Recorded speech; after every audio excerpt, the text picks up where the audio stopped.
Good morning मेरे प्यारे दोस्तों, सभी लोगों को मेरा नमस्कार।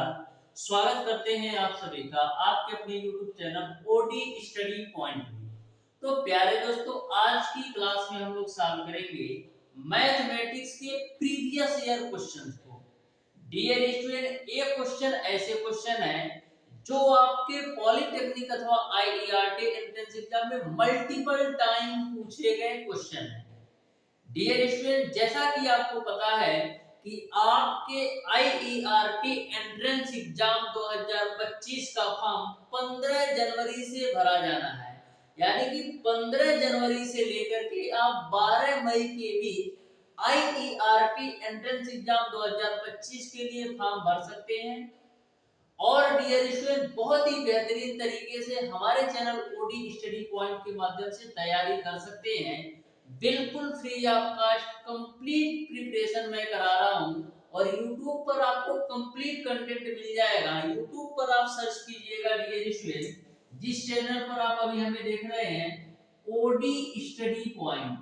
ओडी स्टडी पॉइंट चैनल पर डियर स्टूडेंट आप देखिएगा तो सारे आपको सब्जेक्ट के सारे चैप्टर मिल जाएंगे बिल्कुल बेहतरीन कॉन्सेप्ट के साथ। क्योंकि डियर स्टूडेंट, मैंने आपको 2023 में भी तैयारी करवाया था आईईआरटी एंट्रेंस एग्जाम का, 24 में भी करवाया था और 25 में भी करवाया था। इसके अलावा 2020 और 21 में भी ऑलरेडी मैंने करवा रखा है पॉलिटेक्निक अथवा आईईआरटी एंट्रेंस एग्जाम की तैयारी। तो बहुत ही बेहतरीन तरीके से आप सभी सब्जेक्ट के सिलेबस को कवर कर सकते हैं बहुत ही बेहतरीन कॉन्सेप्ट के साथ।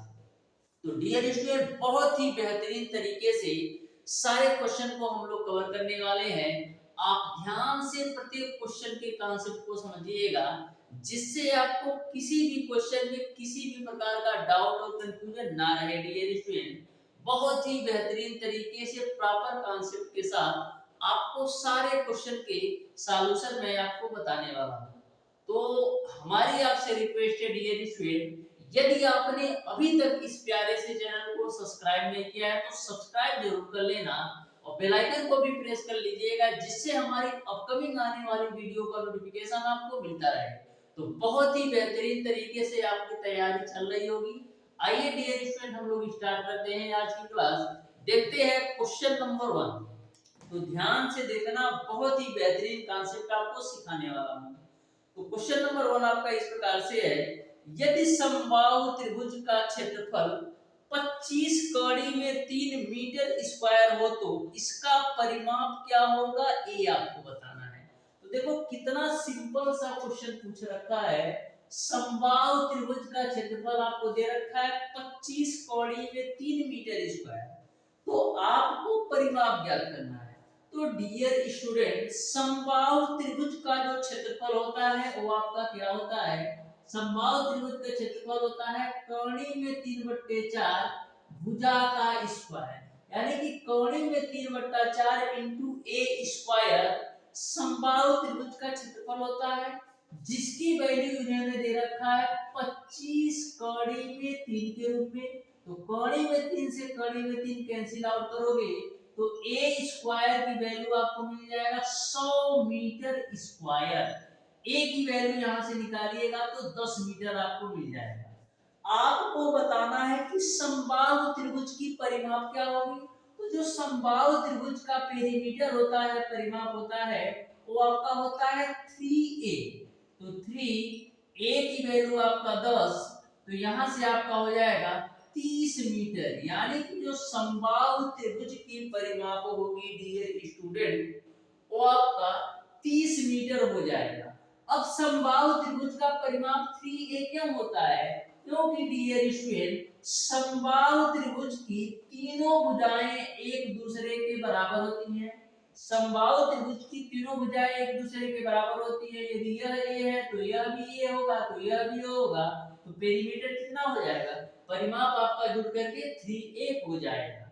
इस तरीके से क्वेश्चन नंबर 1 का dear student option number C सही हो जाएगा। तो बहुत ही बेहतरीन तरीके से आप ध्यान में रखिएगा डियर स्टूडेंट, समबाहु त्रिभुज का क्षेत्रफल कौणी में 3/4 भुजा का स्क्वायर होता है। बढ़ते हैं हम डियर स्टूडेंट क्वेश्चन नंबर 2 की तरफ। बहुत ही बेहतरीन कॉन्सेप्ट के साथ आपको सारे क्वेश्चन बताने वाला हूं। बस आप धैर्य के साथ जितनी भी क्लासेस मैं लेता हूं, प्रत्येक क्लासेस को आप लेते जाओ, एक भी क्वेश्चन आपका मिस नहीं होगा, चाहे आप पॉलिटेक्निक एंट्रेंस एग्जाम दे रहे हो या आईईआरटी। तो क्वेश्चन नंबर 2 को आप ध्यान से समझिएगा। बोला है दो बेलनों की त्रिज्याओं में 2:3 और उनकी ऊंचाइयों में 5:3 का अनुपात है, तो उनके आयतनों में अनुपात क्या होगा, ये आपको बताना है। तो दो बेलनों की त्रिज्याओं में 2:3 का अनुपात है, तो बेलन की त्रिज्या मैं मान लेता हूं R1 अनुपात R2 की वैल्यू जो दे रखा है वो आपको दे रखा है 2:3, और बेलन की ऊंचाइयों में जो अनुपात है वो आपका 5:3 है, तो H1 अनुपात H2 की जो वैल्यू है वो आपका है 5:3। तो आपको बेलन के आयतनों में अनुपात ज्ञात करना है। तो बेलन का जो आयतन होता है डियर स्टूडेंट वो क्या होता है, पाई आर स्क्वायर एच। बेलन का जो आयतन होता है पाई आर स्क्वायर एच। तो पहले बेलन का आयतन मैं मान लेता हूं V1 है, और दूसरे बेलन का आयतन आपका V2 है। तो V1 की वैल्यू आपका क्या होगी, पाई R1 स्क्वायर इंटू H1। अब V2 की जो वैल्यू होगी वो आपका पाई R2 का स्क्वायर इंटू का H2। ठीक है, तो यहां से आप V1 बटे V2 की वैल्यू निकाल लो। तो देखो पाई से पाई कैंसिल, R1 की जो वैल्यू है वो आपका है 2, तो 2 का स्क्वायर करोगे तो 4 मिलेगा। H1 की वैल्यू आपका है 5, तो 5 रख दिया। R2 की वैल्यू आपका है 3, और 3 का स्क्वायर करोगे तो 9 मिलेगा, और H2 की वैल्यू आपका है 3। तो यहां से आपको V1 बट्टे V2 की जो वैल्यू मिल जाएगी 20/27, जिसको आप 20:27 भी लिख सकते हो। इस तरीके से बेलन के आयतनों में जो अनुपात होगा वो आपका 20:27 होगा, यानी ऑप्शन नंबर ए सही हो जाएगा। क्वेश्चन नंबर 2 का बिल्कुल राइट आंसर होगा ऑप्शन नंबर ए। तो बहुत ही बेहतरीन तरीके से ये भी क्वेश्चन समझ में आया होगा। क्वेश्चन नंबर 3 को आप ध्यान से समझिएगा डियर स्टूडेंट, बहुत ही बेहतरीन, सिंपल और आसान सा ये भी क्वेश्चन है। क्वेश्चन नंबर 3 आपका है दो शंकुओं के आयतनों का अनुपात 1:4 तथा उनके व्यास का अनुपात 4:5 हो, तो उनकी ऊंचाइयों में अनुपात बताना है। यानी कि शंकु के आयतन में अनुपात दे रखा है और व्यास में भी अनुपात दे रखा है, आपको उनकी ऊंचाइयों में अनुपात ज्ञात करना है। तो ध्यान से समझिएगा, बहुत ही सिंपल सा क्वेश्चन है। शंकु के आयतनों में अनुपात दे रखा है 1:4, तो मैं मान लेता हूं शंकु के आयतन V1 अनुपात V2 की जो वैल्यू दे रखा है 1:4 के रूप में, और व्यास में जो अनुपात दे रखा है 4:5, यानी कि D1 अनुपात जो D2 की वैल्यू दे रखा है वो आपको दे रखा है 4:5।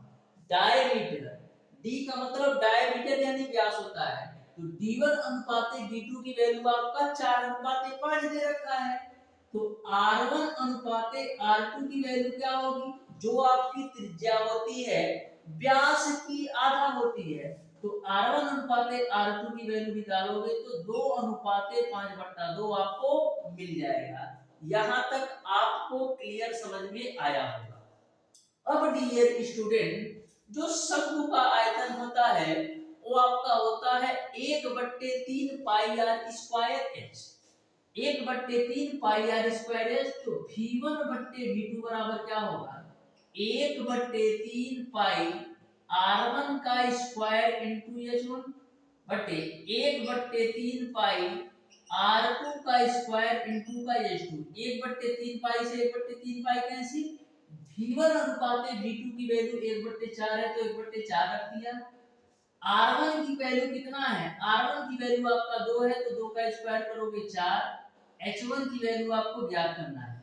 R2 की वैल्यू आपका है 5/2। अब 5/2 का स्क्वायर करोगे तो 25/4 होगा। 25/4 होगा, तो 4 जो नीचे में आएगा 25 के वो ऊपर चला जाएगा, इंटू का आपका हो जाएगा H2। यहां से देखो यहाँ से आप H1 अनुपाते H2 की वैल्यू निकालोगे तो कितना मिलेगा? H1 अनुपाते H2 की वैल्यू निकालोगे तो 25 बट्टे 4 चौक 16 चौक 64 मिल जाएगा। यानी H1 अनुपाते H2 की जो वैल्यू मिलेगी वो आपका 25 अनुपाते 64 मिलेगा। यानी ऊंचाइयों में जो अनुपात होगा वो 25 अनुपाते 64 होगा।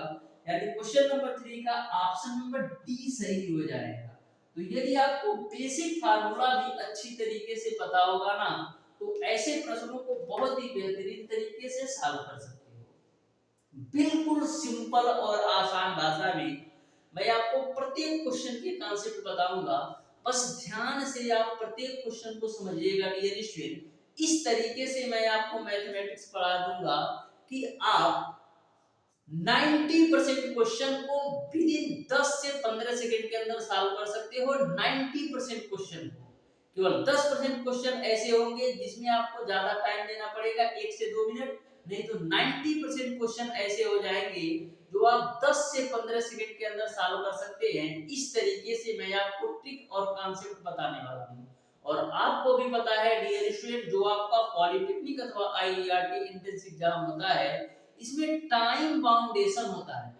आपको पॉलिटेक्निक एंट्रेंस एग्जाम की बात करें तो 3 घंटे में 100 क्वेश्चन सॉल्व करना होता है। वहीं पर जो आपका आईईआरटी एंट्रेंस एग्जाम होता है, जो पॉलिटेक्निक का बाप कह सकते हो, पॉलिटेक्निक का बाप कह नहीं सकते हो, है पॉलिटेक्निक का बाप आईईआरटी एंट्रेंस एग्जाम। तो वहां पर आपको 75 क्वेश्चन के लिए 3 घंटे दिए जाते हैं। लेकिन जो आईईआरटी का लेवल होता है मेरे प्यारे दोस्तों, वो आपका पॉलिटेक्निक की तुलना में थोड़ा सा अप होता है, लेकिन बहुत ही बेहतरीन तरीके से आपको वहां पर शिक्षा दी जाती है। इस तरीके से डियर स्टूडेंट वहां का प्लेसमेंट होता है कि एक बच्चे का एक कंपनी में नहीं बल्कि 2 से 3 कंपनियों में प्लेसमेंट हो जाता है, वो भी 2-4-10 हजार के सैलरी पेमेंट पर नहीं।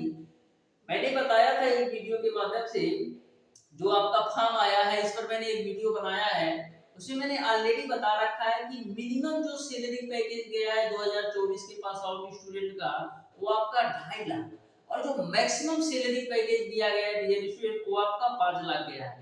तो स्टार्टिंग सैलरी जो हाई स्कूल से पास करके 3 साल का कोर्स कर लेता है, वो सोचो कम से कम 20,000 से 50,000, 20,000 से 40,000 की नौकरी कर लेता है, तो बहुत बड़ी बात है। तो यदि आप आईईआरटी से पॉलिटेक्निक कर लेते हैं, डिप्लोमा कर लेते हैं, तो much better than UP polytechnic, Jharkhand polytechnic, Bihar polytechnic. तो ये बात आपको समझ में आ गई होगी। बढ़ते हैं डियर स्टूडेंट क्वेश्चन नंबर 4 की तरफ। ध्यान से समझिएगा, बहुत ही बेहतरीन कॉन्सेप्ट के साथ आपको बताने वाला हूं। तो क्वेश्चन नंबर 4 आपका है कि निम्न आंकड़ों का बहुलक है। दे रखा है 45, 49, 56, 49, 49, 56, 51, 60, 49। तो बहुलक होता क्या है इसके बारे में समझना सबसे जरूरी है। बहुलक एक ऐसी संख्या होती है डियर स्टूडेंट जो आंकड़ों में मैक्सिमम बार आती है। जैसे आप ध्यान से इन आंकड़ों को देखिएगा तो 49 एक ऐसी संख्या है जो मैक्सिमम बार इस आंकड़े में आई है, तो इसका जो बहुलक होगा वो आपका 49 होगा। तो हमेशा ध्यान में रखिएगा, बहुलक एक ऐसी संख्या होती है जो किसी श्रेणी में, जो किसी आंकड़े में मैक्सिमम नंबर ऑफ टाइम वो रहता है, वही आपका बहुलक होता है। तो क्वेश्चन नंबर 4 का ऑप्शन नंबर सी सही हो जाएगा। क्वेश्चन नंबर 5 को आप ध्यान से देखिएगा, बिल्कुल सिंपल क्वेश्चन है, लेकिन होता क्या है स्टूडेंट क्वेश्चन को देखते ही ना डर जाता है कि ये क्या पूछ लिया, एक बार कमी हो रही है एक बार वृद्धि हो रही है, लेकिन बिल्कुल सिंपल क्वेश्चन है। ध्यान से देखो कैसे सॉल्व करते हैं। बोला है यदि चीनी का मूल्य ₹15 प्रति किग्रा है और यदि मूल्य में 20% की वृद्धि करके पुनः 20% की कमी कर दे, तो आपको बताना है कि मूल्य में प्रतिशत कमी अथवा वृद्धि क्या होगी।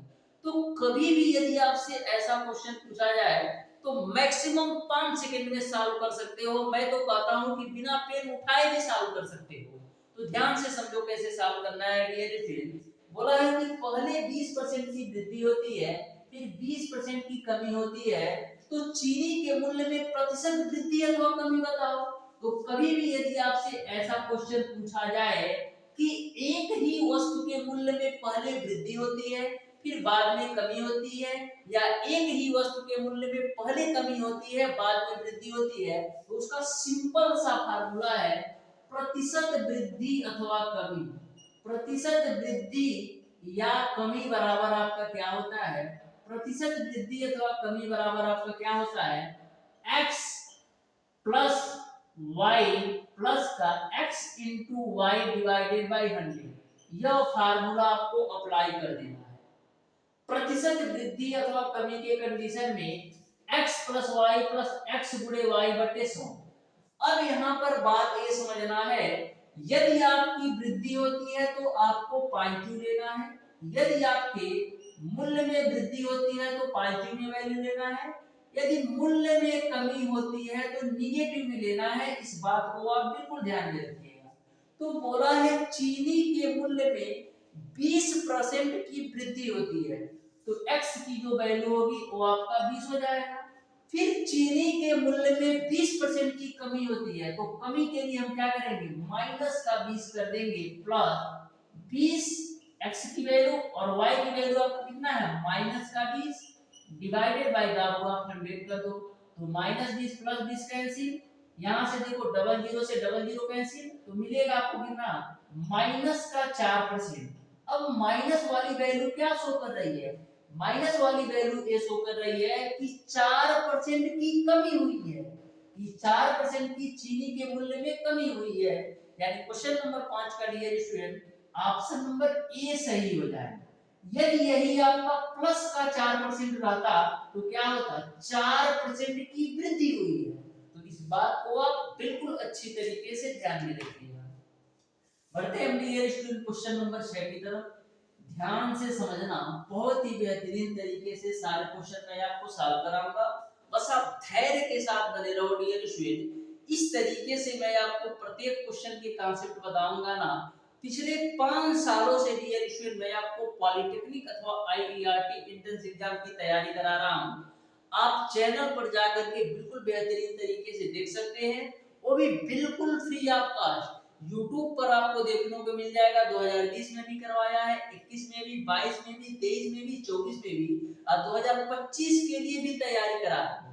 और मैक्सिमम नंबर ऑफ स्टूडेंट का सिलेक्शन भी दिलवाया है।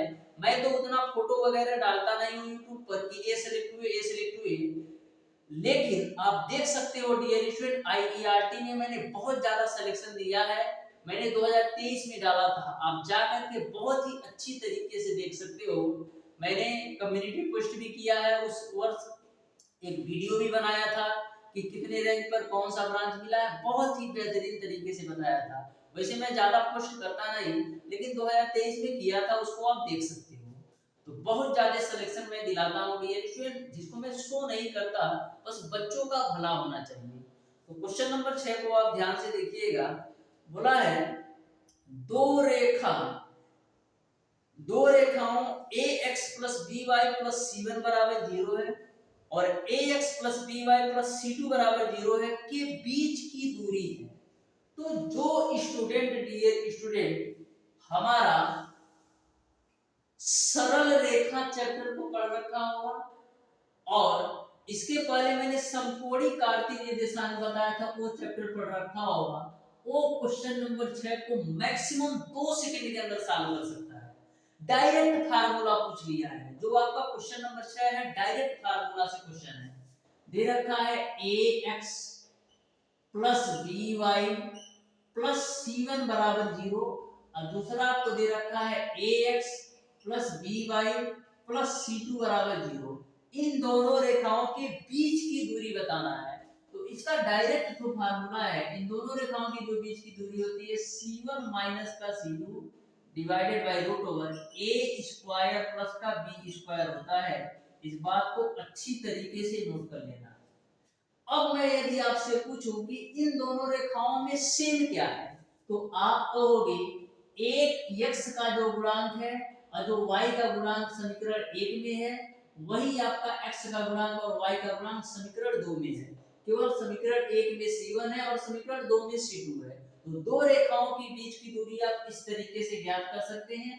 C1 माइनस C2 बटे रूट ओवर ए स्क्वायर प्लस बी स्क्वायर के माध्यम से। यदि आपने अभी तक सरल रेखा चैप्टर को नहीं पढ़ा है तो जाकर एक बार देख लेना, बहुत ही बेहतरीन तरीके से क्लियर करवाया है। तो बढ़ते हैं डियर स्टूडेंट क्वेश्चन नंबर 7 की तरफ। ध्यान से देखिएगा, जो कि आपका स्ट्रेट लाइन यानी कि सरल रेखा से पूछा गया क्वेश्चन है। बिल्कुल सिंपल और आसान सा ये भी क्वेश्चन है।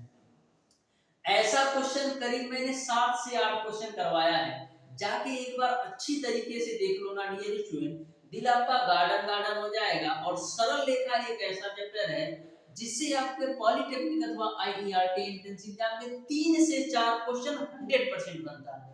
तो क्वेश्चन नंबर 7 को ध्यान से देखना। बोला है यदि बिंदु x, 0 और 0, y और 1, 1 सररेखी हो तो कौन सा ऑप्शन सही होगा, ये आपको बताना है। तो ध्यान से समझना। 3 बिंदु आपको दे रखा है डियर स्टूडेंट। एक आपको दे रखा है 0, 0, दूसरा बिंदु एक आपको दे रखा है x, 0। ये जो बिंदु है वो आपका x, 0। दूसरा आपको दे रखा है 0, y, 0, y। और तीसरा बिंदु जो दे रखा है वो आपको दे रखा है 1, 1। तो आपको बताना है सररेखी है तो कौन सा कंडीशन फॉलो होगा। तो ध्यान से समझना।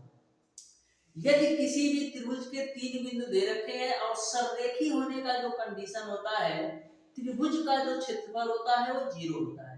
यानी कि सररेखी के कंडीशन में जो त्रिभुज का क्षेत्रफल होता है वो आपका 0 होता है। अब त्रिभुज का क्षेत्रफल लिखते कैसे हैं इसको भी देख लो।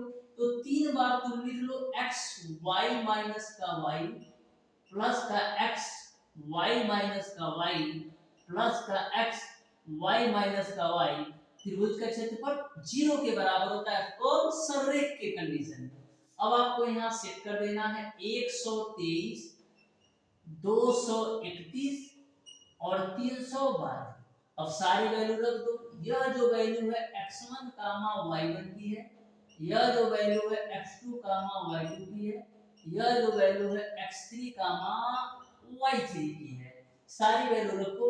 x1 की वैल्यू आपका है x, y2 की वैल्यू आपका है y, y3 की वैल्यू आपका है 1, x2 की देखो वैल्यू 0 है तो यह पूरा 0 कर देगा, प्लस x3 की वैल्यू आपका 1 है, y1 की जो वैल्यू है वो आपका है 0 और y2 की जो वैल्यू है वो आपका y है बराबर में 0। ठीक है, मल्टीप्लाई कराएंगे तो x y माइनस का x माइनस का y बराबर 0, जिसको आप लिख सकते हो x प्लस y बराबर x y के रूप में।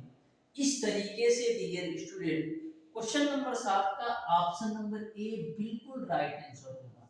तो बहुत ही बेहतरीन तरीके से प्रत्येक क्वेश्चन को फोड़ सकते हो। यदि आप हमारी प्रत्येक क्लासेस को बहुत ही बेहतरीन तरीके से देखकर जाओगे ना तो क्वेश्चन बिल्कुल हलवा लगेगा और प्रत्येक क्वेश्चन को मैक्सिमम आप 5 से 10 सेकंड के अंदर फोड़ दोगे, किसी भी परेशानी के बिना, किसी सिचुएशन के आपको थोड़ा सा भी डाउट नहीं होगा, 100% एक्यूरेसी के साथ सॉल्व करके आओगे। तो क्वेश्चन नंबर 8 को आप ध्यान से देखिएगा। बोला है कि sin 15 degree plus cos 105 degree का मान बताओ। sin 15 degree plus cos 105 degree का मान बताओ। तो देखो कितना सिंपल सा क्वेश्चन पूछा है। पूछा है sin 15 degree plus cos 105 degree का मान बताओ। तो sin 15 डिग्री को हम क्या लिख सकते हैं, हम लिख सकते हैं डियर स्टूडेंट sin 60 माइनस का 45 डिग्री प्लस का cos 105 डिग्री को हम क्या लिख सकते हैं, हम लिख सकते हैं cos 60 प्लस का 45 डिग्री। अब आपको पता होना चाहिए कि sin a माइनस b का फार्मूला क्या होता है। तो कॉपी में अच्छी तरीके से नोट कर लो। sin a माइनस b बराबर आपका होता है sin a cos b minus का cos a sin b। फिर से रिपीट कर रहा हूं, sin a माइनस b का जो फार्मूला होता है sin a cos b minus का cos a sin b। तो वही फार्मूला यहां पर लगाएंगे। sin a आपका a की वैल्यू है, a आपका b की वैल्यू, तो sin a cos b minus का cos a sin b। ठीक है, अब डियर स्टूडेंट यहाँ पर आपको फार्मूला लगा देना है cos a प्लस बी का। तो cos a प्लस बी के फार्मूला में बहुत सारे स्टूडेंट गलती करते हैं। जो आपका cos a प्लस बी का फार्मूला होता है cos a cos b minus का साइन a sin b। इस बात को आप हमेशा ध्यान में रखिएगा। cos a प्लस बी के फार्मूला में बीच में माइनस आता है। जैसे cos a प्लस बी बराबर क्या होगा, cos a cos b, cos a cos b minus का साइन a साइन b, यह फार्मूला होता है cos a प्लस b का। तो ध्यान में रखिएगा cos a प्लस b के फार्मूला में बीच में माइनस आता है, ठीक है। अब देखो साइन 60 डिग्री का मान आपका होता है कॉणी में 3/2, cos 45 डिग्री का मान होता है 1/कॉणी में 2 माइनस का cos 60 डिग्री का मान 1/2 और sin 45 डिग्री का मान होता है 1/कॉणी में 2, ठीक है। cos 60 डिग्री का मान होता है 1/2 और cos 45 डिग्री का मान होता है 1/कॉणी में 2 माइनस sin 60 डिग्री का मान होता है कॉणी में 3/2 और sin 45 डिग्री का मान होता है 1/कॉणी में 2। तो यहाँ पर देखो कॉणी में 3/2 कॉणी में 2 नेगेटिव और ये पॉजिटिव कैसी, माइनस का 1/2 कॉणी में 2 और प्लस का 1/कॉणी में 2 कैंसिल, तो फाइनली आपको मिल जाएगा 0। तो देख सकते हो बहुत ही बेहतरीन तरीके से सॉल्व कर सकते हो। यदि आपको बेसिक फार्मूला अच्छी तरीके से पता हो तो क्लास में ही मैं आपको सारे फार्मूले बिल्कुल बेहतरीन तरीके से याद करा दूंगा।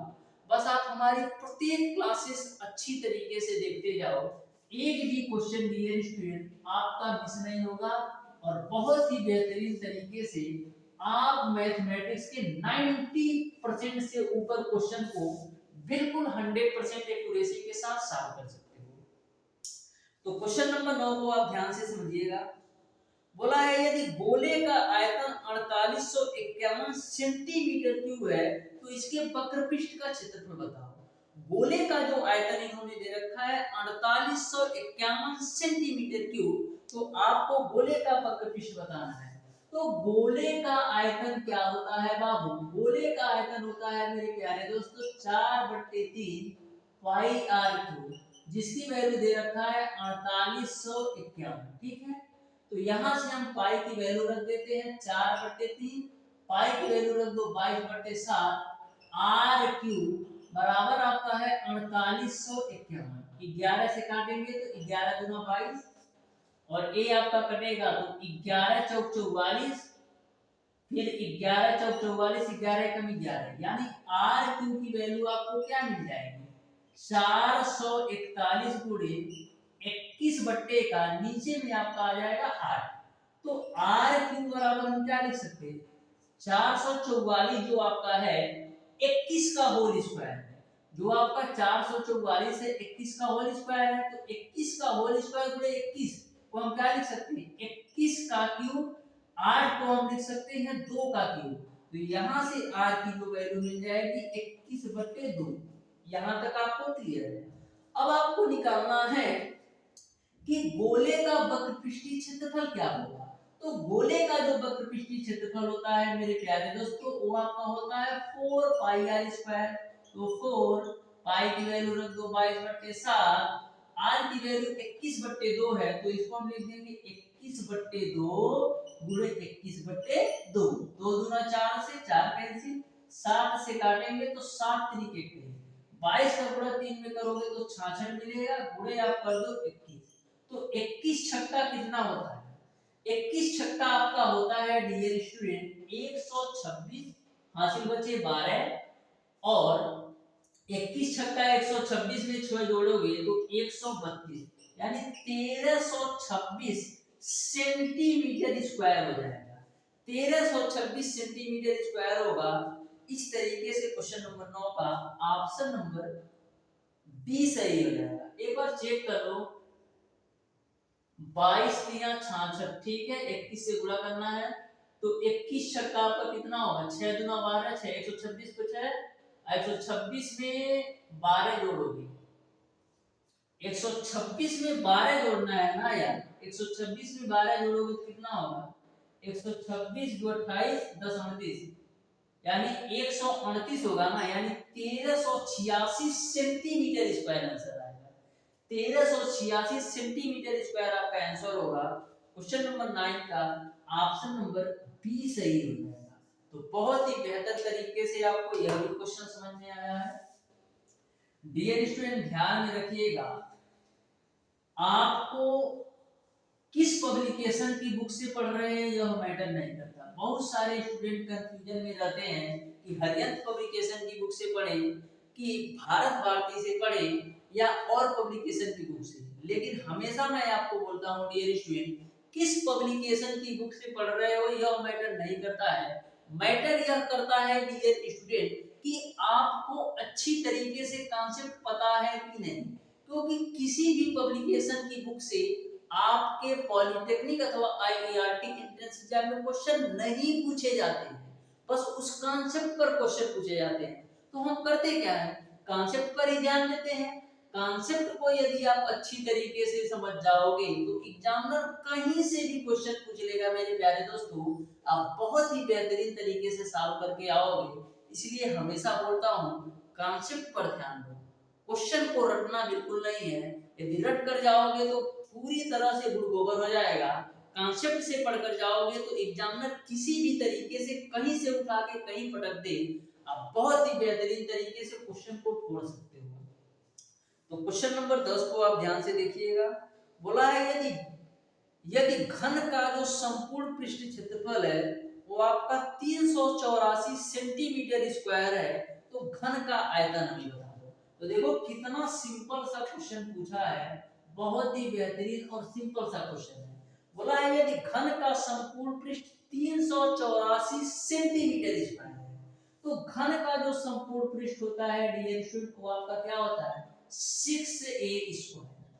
इसकी वैल्यू आपको दे रखा है 384, 6 से काटेंगे तो 6 6 36 6 चौक 24, यानी a स्क्वायर की जो वैल्यू है वो आपको मिल गया 64।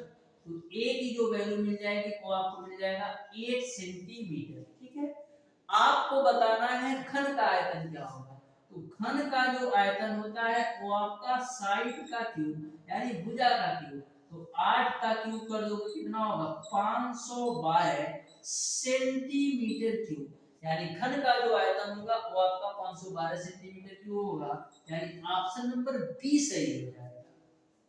बढ़ते हैं डियर स्टूडेंट क्वेश्चन नंबर 11 की तरफ। तो ध्यान से समझना, बहुत ही बेहतरीन क्वेश्चन है। अब बिल्कुल सिंपल और आसान भाषा में बताऊंगा, एक भी क्वेश्चन आपको ऐसा नहीं बताऊंगा कि आपको कुछ भी पल्ले ना पड़े। बहुत ही बेहतरीन तरीके से कॉन्सेप्ट के साथ मैं आपको बताता हूं, जिससे आपको कहीं से किसी भी प्रकार का कंफ्यूजन ना हो। तो क्वेश्चन नंबर 11 को ध्यान से देखना। दे रखा है dear student, log a base में b है और log b बेस में c है इनटू log c अब बेस में a है। इसकी वैल्यू क्या होगी a आपको बताना है। 4 ऑप्शन आपको दे रखा है, option number A B C और डी। ए है आपका 1 2 3 और 4। आपको बताना है कि कौन सा ऑप्शन सही होगा। तो देखो log a बेस b है, log a बेस b को हम क्या लिख सकते हैं, हम लिख सकते हैं डियर स्टूडेंट log a बट्टे log b के रूप में। यदि आपको लघुगणक का कांसेप्ट नहीं पता है तो अच्छी तरीके से देख लेना। मैं इस लघुगणक चैप्टर का पूरा लिंक आपको इस वीडियो के डिस्क्रिप्शन बॉक्स में दे दूंगा कि किस तरीके से लघुगणक के क्वेश्चन सॉल्व किए जाते हैं और किस तरीके से इनके फार्मूले होते हैं। ठीक है, तो देखो ध्यान से, log b बेस c को हम क्या लिख सकते हैं, हम लिख सकते हैं डियर स्टूडेंट log b बट्टे का log c के रूप में, और log c बेस a को हम क्या लिख सकते हैं log c बट्टे का log a के रूप में। log a से log a, log b से log b, log c से log c, तो फाइनली आपको मिल जाएगा a। इस तरीके से क्वेश्चन नंबर 11 का ऑप्शन नंबर ए सही हो जाएगा। तो बहुत ही बेहतरीन तरीके से यह भी क्वेश्चन आपको समझ में आया होगा। बिल्कुल सिंपल कॉन्सेप्ट होंगे। यदि आपको मैथ के बारे में कुछ भी नहीं पता होगा ना, उसको भी आप सीख जाओगे। यदि आप डेली बेसिस पर आप 2 से 3 क्लासेस तो लेकर देखो, जो पुराने स्टूडेंट हैं उनको तो अच्छी तरीके से पता है, जो नए स्टूडेंट है डियर आप हमारी 2 से 3 क्लासेस लीजिए। मैथ आपके दिमाग में ना उतार दिया तो फिर करना, मैथ से आपको बिल्कुल प्यार हो जाएगा। तो क्वेश्चन नंबर 12 को ध्यान से समझना। एक चतुर्भुज के कोणों के मापों का जो अनुपात है 1:2:3:4 है, तो इसमें से सबसे बड़े कोण का मान ज्ञात करो। सबसे बड़े कोण का मान आपको ज्ञात करना है। तो देखो कितना सिंपल सा क्वेश्चन है। एक चतुर्भुज के चारों कोणों के मापों का जो अनुपात दे रखा है 1:2:3:4, तो मैं मान लेता हूं कि जो चारों कोणों के अनुपात है x:2x:3x:4x के अनुपात में, क्योंकि 1:2:3:4 दिया था, तो मैंने मान लिया x:2x:3x:4x। ठीक है।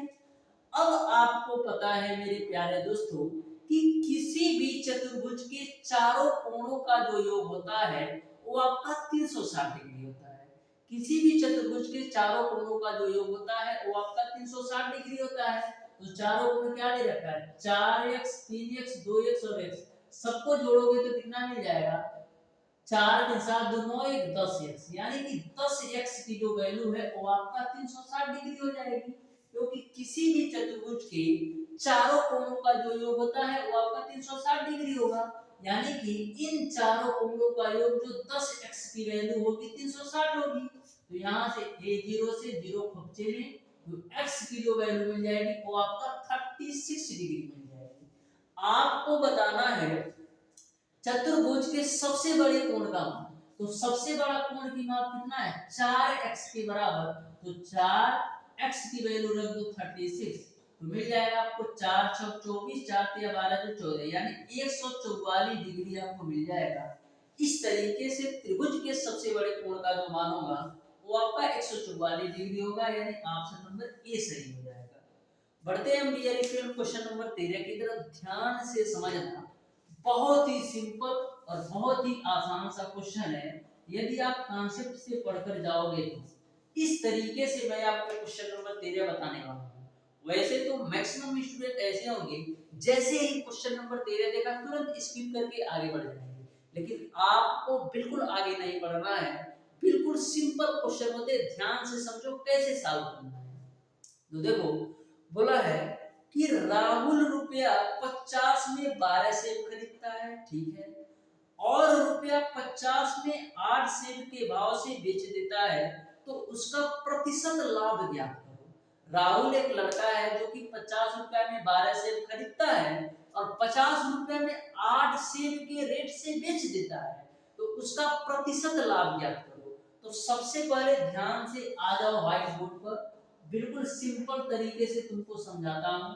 50 रुपया में 12 सेब खरीदता है, 50 रुपया में 12 सेब खरीदता है, ठीक है। 50 रुपया में हई रुपया है और हई तुम्हारा सेब है, तो 50 रुपया में 12 सेब खरीदता है, अब बेचता कितना है 50 रुपया में 8 सेब बेचता है। तो सबसे पहला कदम आपका क्या होता है ऐसे प्रश्नों को सॉल्व करने के लिए? सबसे पहला कदम आपका होना चाहिए कि जो सेब की संख्या है वो आपको समान करना है। सेब की संख्या जो है वो आपको समान करना है, यानी कि जितना सेब हम खरीद रहे हैं उतना ही सेब हम बेचेंगे। तो सेब की संख्या सबसे पहले समान कर लो, उसके बाद से क्वेश्चन को चुटकियों में सॉल्व कर लो।